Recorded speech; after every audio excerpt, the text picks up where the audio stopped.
যে জনগোষ্ঠী ১৯৪৬ সালে মুসলিম লীগকে একচাটিয়া ভোট দিয়ে পূর্ব পাকিস্তানের জন্ম দিয়েছিল, তারাই ১৯৭০ সালের নির্বাচনে আওয়ামী লীগকে একচাটিয়া ভোট দিয়ে মুসলিম লীগের শোচনীয় পরাজয় নিশ্চিত করেছে। ৭০-এর নির্বাচনে ছিল বাঙালি সার্বভৌম অধিকার প্রতিষ্ঠার রায়। কিন্তু জনসাধারণ কেন পাকিস্তান সরকারের প্রতি এত অনাস্থা হলো, এ বিষয়ে জেনে আসি। ১৯৪৭ সালে ব্রিটিশ শাসনের অবসান হলে ব্রিটিশ ভারত বিভাজিত হয়ে পাকিস্তান রাষ্ট্রের সৃষ্টি হয়। তবে ভারতের দুই প্রান্তে ২০০০ কিলোমিটার দূরে বিচ্ছিন্ন দুটি ভূখণ্ড নিয়ে পাকিস্তান রাষ্ট্র গঠিত হয়। ভারতের পশ্চিমভাগে সিন্ধু প্রদেশ, বেলুচিস্তান, উত্তর পশ্চিম সীমান্ত প্রদেশ, পশ্চিম পাঞ্জাব প্রভৃতি অংশ নিয়ে পশ্চিম পাকিস্তান এবং ভারতের পূর্বভাগে শুধু পূর্ব বাংলা নিয়ে গঠিত হয় পূর্ব পাকিস্তান। এই দুই ভূখণ্ডের ছিল আলাদা ভাষা, আলাদা সংস্কৃতি।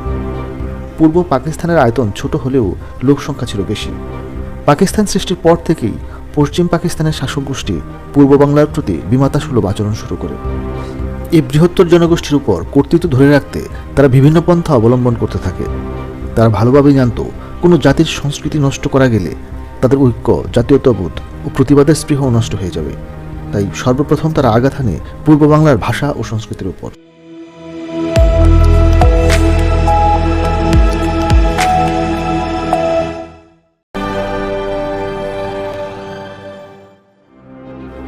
শুরুতেই রবীন্দ্রসঙ্গীত চর্চা নিষিদ্ধ করা হয়। উর্দুকে সমস্ত পাকিস্তানের রাষ্ট্রভাষা করার সিদ্ধান্ত চাপিয়ে দেওয়া হয়। এই ঘোষণার প্রতিবাদে পূর্ব বাংলার জনগণ বিক্ষুব্ধ হয়ে ওঠে। রাষ্ট্রভাষা বাংলার দাবিতে গর্জে ওঠে ছাত্র সমাজ। ১৯৫২ সালের ২১শে ফেব্রুয়ারি প্রতিবাদী মিছিলে পুলিশ গুলি চালায়। শহীদ হলেন নাম জানা না জানা অনেকে। ব্রিটিশ বিরোধী আন্দোলনে ঝরা রক্তের দাগ শুকাতে না শুকাতেই নতুন দেশে আবার শুরু হয় রক্ত ঝরার ইতিহাস। কেবল ধর্মের গাঁথনি দিয়ে যে একটি রাষ্ট্র তৈরি করা যায় না, এই বোধোদয় সেদিন হলো। সেদিন থেকেই একটি ভিন্ন রকম রাষ্ট্রের চাহিদা তৈরি হলো মানুষের মনে। পূর্ব ও পশ্চিম পাকিস্তান একই দেশ হলেও শাসক গোষ্ঠী পূর্ব পাকিস্তানকে উপনিবেশের মতো ব্যবহার করত। সেবা, উন্নয়ন, অধিকারের ক্ষেত্রে পূর্ব পাকিস্তানের জনগণ বঞ্চনার শিকার হতো। পূর্ব পাকিস্তানে আবাদযোগ্য ভূমি বেশি থাকায় রপ্তানি আয় পশ্চিম পাকিস্তানের তুলনায় বেশি ছিল। ১৯৪৭ থেকে ১৯৬৭ সাল পর্যন্ত বৈদেশিক আয় পশ্চিম পাকিস্তানের তুলনায় পূর্ব পাকিস্তানে ২৫% বেশি ছিল।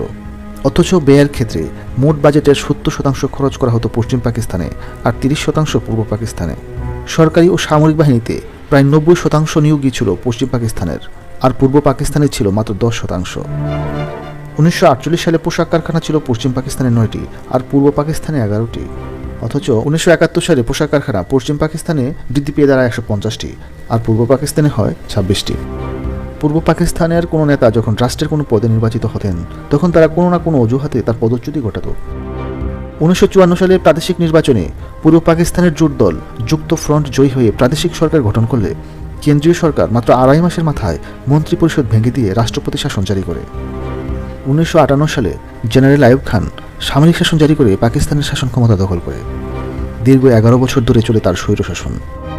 সামরিক বাহিনীর এই অবৈধ ক্ষমতা দখল, শোষণ ও নির্যাতনের ফলে পূর্ব পাকিস্তানের সাথে পশ্চিম পাকিস্তানের সম্পর্কের দূরত্ব বাড়তে থাকে। আইয়ুব খানের শোষণ ও নিপীড়নের বিরুদ্ধে রুখে দাঁড়ায় ছাত্র সমাজ, গঠন করে ছাত্র সংগ্রাম পরিষদ। মানুষের অধিকার আদায়ের দাবিতে ১৯৬৬ সালে শেখ মুজিবুর রহমান ৬ দফা কর্মসূচি পেশ করে। এভাবে আন্দোলন তীব্রতর হয়ে গণ আন্দোলনের রূপ নেয়। এমন পরিস্থিতিতে দিশেহারা পাকিস্তান সরকার নেতাদের বিরুদ্ধে দেশদ্রোহিতার অভিযোগে মামলা দায়ের করে। সরকার পক্ষ অভিযোগ করে ৬ দফার নামে পূর্ব বাংলাকে পাকিস্তান থেকে বিচ্ছিন্ন করার ষড়যন্ত্র করা হচ্ছে। এটি আগরতলা ষড়যন্ত্র মামলা নামে পরিচিত। এই মামলায় শেখ মুজিবুর রহমান সহ অন্যান্য নেতাদের গ্রেফতার করে নির্যাতন চালানো হয়। এই পরিস্থিতি মোকাবেলার জন্য পূর্ব বাংলার ছাত্র সমাজ ১১ দফা কর্মসূচির মাধ্যমে আরও তীব্রতর আন্দোলন গড়ে তোলে। গর্জে ওঠে সাধারণ জনতা, ধ্বনিত হতে থাকে জ্বালাময়ী স্লোগান। উত্তাল গণ অভ্যুত্থানে ২২ ফেব্রুয়ারি ১৯৬৯ সালে শেখ মুজিবুর রহমানকে মুক্তি দেওয়া হয়। ২৩ ফেব্রুয়ারি ছাত্র সংগ্রাম পরিষদ শেখ মুজিবুর রহমানকে বঙ্গবন্ধু উপাধিতে ভূষিত করে। গণ আন্দোলনের মুখে আইয়ুব খান ১৯৬৯ সালে ২৫শে মার্চ পদত্যাগ করে ক্ষমতা গ্রহণ করেন তারই উত্তরসূরি জেনারেল ইয়াহিয়া খান। ১৯৭০ সালের ১২ই নভেম্বর পূর্ব পাকিস্তানের উপকূলীয় অঞ্চলে আঘাত হানে ইতিহাসের ভয়াবহতম ঘূর্ণিঝড় আর জলোচ্ছ্বাস। জলোচ্ছ্বাসের আঘাতে ৫ লক্ষাধিক মানুষের মৃত্যু হয়। জলোচ্ছ্বাসের পরেও যারা বেঁচে ছিল তাদের অনেকেই খাদ্য আর পানির অভাবে মৃত্যুবরণ করে। অমানবিক পাকিস্তান সরকার এই দুর্গতদের কোনো ধরনের সহায়তা করেনি। শাসক গোষ্ঠীর এরূপ নিষ্ঠুরতা পূর্ব পাকিস্তানের সাধারণ মানুষদের বিক্ষুব্ধ করে তোলে। একই সময় 1970 সালে অনুষ্ঠিত হয় পাকিস্তানের জাতীয় নির্বাচন। পূর্ব পাকিস্তানের জাতীয় পরিষদে 169টি আসনের মধ্যে আওয়ামী লীগ জয়লাভ করে 167টিতে, প্রাদেশিক পরিষদে 310টি আসনের মধ্যে আওয়ামী লীগ জয়লাভ করে 298টিতে। আওয়ামী লীগ সমগ্র পাকিস্তানে নিরঙ্কুশ সংখ্যাগরিষ্ঠতা অর্জনের মাধ্যমে বিজয় অর্জন করলেও শাসক গোষ্ঠী নানা রকম তালবাহানায় নির্বাচিত প্রতিনিধির নিকট ক্ষমতা হস্তান্তরে বিলম্ব করতে থাকে। এভাবে বিভিন্ন ঘটনার মধ্য দিয়ে পূর্ব পাকিস্তানের সর্বত্র শুরু হয় জনবিক্ষোভ। ঢাকা পরিণত হয় মিছিলের নগরীতে। জাতীয় সংসদের নির্ধারিত অধিবেশন স্থগিতের প্রতিবাদে বঙ্গবন্ধু 1 মার্চ 1971 সালে দেশব্যাপী অসহযোগ আন্দোলনের আহ্বান জানান। পূর্ব পাকিস্তান কার্যত অচল হয়ে পড়ে। পরিস্থিতি নিয়ন্ত্রণ করতে সামরিক সরকার কারফিউ জারি করে। কারফিউ ভেঙে জনগণ রাজপথ কাঁপিয়ে তোলে। একদিকে মিছিল, হরতাল, সমাবেশ, অন্যদিকে চলে গুলিবর্ষণ। কার্যত তখনই জনগণ সশস্ত্র সংগ্রাম করার জন্য উদ্গ্রীব ছিল, শুধুমাত্র বঙ্গবন্ধুর নির্দেশের অপেক্ষায় ছিল। 7 মার্চ সোহরাওয়ার্দী উদ্যানে বঙ্গবন্ধু ঐতিহাসিক ভাষণ দেন।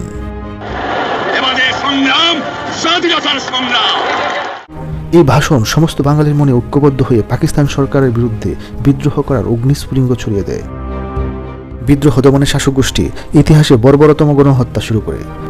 25 মার্চ রাতে পাকিস্তান সেনাবাহিনী পূর্ব পাকিস্তানের বড় শহরগুলোতে আক্রমণ চালায়। সারা দেশে সামরিক বাহিনীতে কর্মরত সকল বাঙালি সৈন্যদেরকে নির্মমভাবে হত্যা করে। বঙ্গবন্ধুকে রাত 12টায় ধানমন্ডির বাসভবন থেকে গ্রেফতার করে। তারা ঢাকা বিশ্ববিদ্যালয়ের হলগুলিতে হামলা চালায়। এতে প্রায় 700 ছাত্র নিহত হয়। জগন্নাথ হল পুরোপুরি ধ্বংস করে দেয়। মধ্যরাতের আগেই তারা সমস্ত ঢাকা শহর জ্বালিয়ে দেয়। কয়েকটি পত্রিকা অফিস ভস্মীভূত করে দেয়। ধারণা করা হয় সে রাত্রিতে একমাত্র ঢাকা ও তার আশেপাশে এলাকাতে প্রায় 1 লক্ষ নিরীহ নরনারীর জীবনাবসান ঘটে। 25 মার্চের অতর্কিত সেনা আক্রমণের পর হতবিহ্বল মানুষের কাছে কোনো বার্তা পৌঁছে দেওয়ার প্রয়োজন হয়নি। মানুষ বুঝে গিয়েছিল কি করতে হবে। ছাত্র, রাজনৈতিক, সামরিক, বেসামরিক সকল সংগঠন সমস্বরে গর্জে উঠল একটি স্লোগানে, জয় বাংলা। প্রাণকে হাতে নিয়ে ঝাঁপিয়ে পড়ে মুক্তির সংগ্রামে।